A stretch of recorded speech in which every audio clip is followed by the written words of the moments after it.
The software business can easily make 30 grand a month, and all of the technology that you need to get started with this is pretty accessible at this point. Why it's a great company to build is you're basically just building out data. So you're building out data sets that people are going to go and access and pull into their other projects or other products that they're building. And these are my favorite companies to build because you're basically just offering infrastructure to other people. And when you're the pipes for other companies, you end up being really successful typically because you're the scaffolding that makes up another business. It's also just very hard to abstract that business out once they've built on top of you. So it may be challenging to get customers initially, but once you get those customers, they have a small likelihood that they churn. Another great reason that the software business is a huge opportunity is because the market is massive that it's in. So you can be a barnacle on the side of a whale industry and still make a great company that is supporting you and your family or whatever other financial goals you're trying to accomplish. Hi, I'm Cody Schneider. I have 15 plus years of digital marketing experience, and I've been building online companies that whole time. I built companies like Swell AI,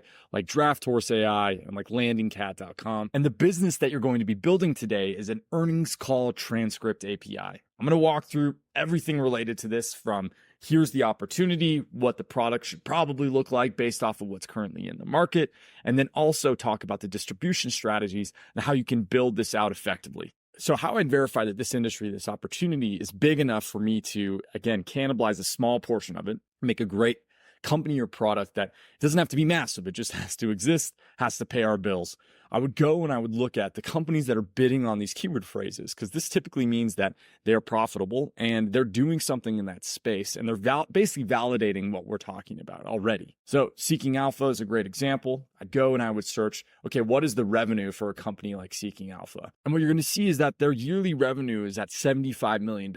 Huge company. So there's probably an opportunity for us to go make a $30K a month software within this space. So now that I've validated that the market is big enough, now I need to think about how would I do marketing for this? Is there a way for me to do distribution that would allow for me to go and basically acquire these customers? And super straightforward what this strategy and process would be. I would go and I'd find every long tail keyword related to earnings call transcript API, and I would then go and basically bid on those keyword phrases to get people to drop into this. If they're searching that API keyword, there's a strong likelihood that they're trying to pull that data in dynamically when they need it as well. And so that's just another component of this. So the software I think could be super simple that you end up building. You can go and use an open source transcription software like WhisperX. You would basically ingest all of the earning call recordings, and then you would transcribe them with this software, organize them into a database, and then allow for people to query against that database. That is the entire company.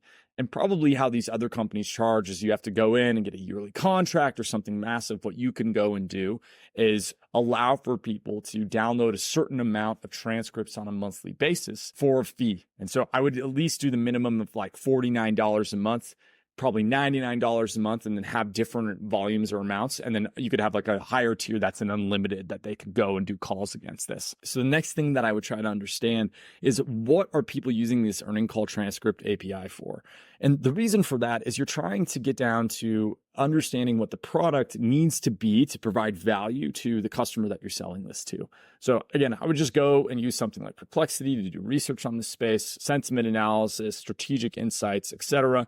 And so what is going to be very important is the accuracy of this. And so when I'd be thinking about this business, I would be thinking about two things. Okay, can I get a high level of accuracy with this AI transcription? And then you're probably going to have to layer over human on top of that to also audit, okay, is all of this true? Is this information true? So again, just thinking about the way to structure this type of business. But also, I don't know what needs to be done. And that's like the beauty of this. This is just an opportunity. And the only way to actually figure out what needs to happen is you have to go and do this thing. You have to go and build this thing. But before you even build it, I think you should just go and validate that you can get people to go and sign up for this. And so what I would do is I would go and I would bid on that keyword phrase, earnings call API, and I would try to get them to sign up or go through that sign up flow for that website. And that's going to create all the validation you need before you even build the product. And this is a way to flip the script on building these types of things. So often I see first-time founders not starting with the validation that there's actually a distribution channel, there's actually a want or a need for this thing,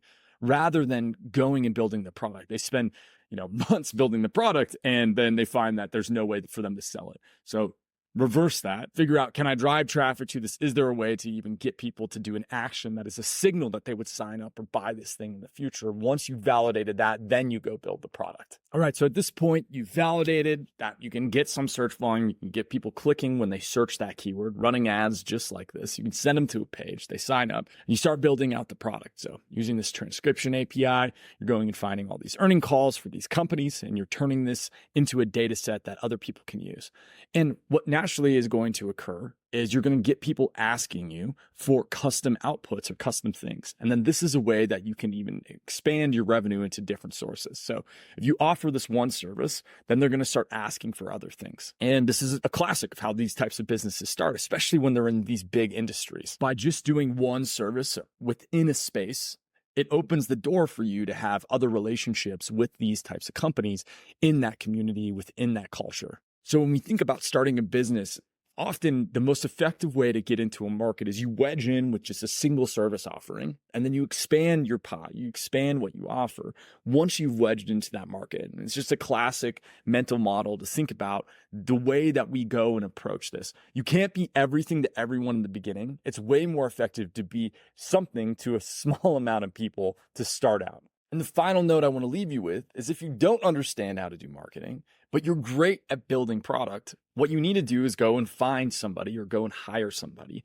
to run ads for you or do these marketing strategies for you. So once you've identified, oh, Google Ads is going to work for us, and you need somebody to run those campaigns and work on that, you can find a co-founder, or you can go and hire somebody. And one of the most effective ways to go and hire somebody is looking for global talent that already has experience with whatever it is that you're trying to accomplish. So as an example, a company I really like is called Talent Fiber. They help you source your global team. So you can come to them with a job description of, hey, I'm trying to hire a Google Ads specialist, or even just a general digital marketing specialist. And what they're going to go do is go find you the best candidates in that country for whatever that job description is. And why they're different than like a traditional headhunter, and why I like them, is because they have the incentives to give you good candidates, because they don't get paid unless that person stays on your staff. And if that person doesn't work out, you can always go to them and say, hey, can you find me a new person? They almost function like an outsourced HR department. And the reason they can get the best candidates is because they offer the benefits that these people are looking for in those countries, the equivalent of a 401k or whatever else a company has to offer. Benefits that you, not being in that country, can't provide them, so you can't attract the best talent without them. And that's it. That's how you can create a software company that can make $30,000 a month. If you like this type of content, subscribe to my channel right now to get more like this. And also go follow me on Twitter, and also go follow me on LinkedIn. Good luck building.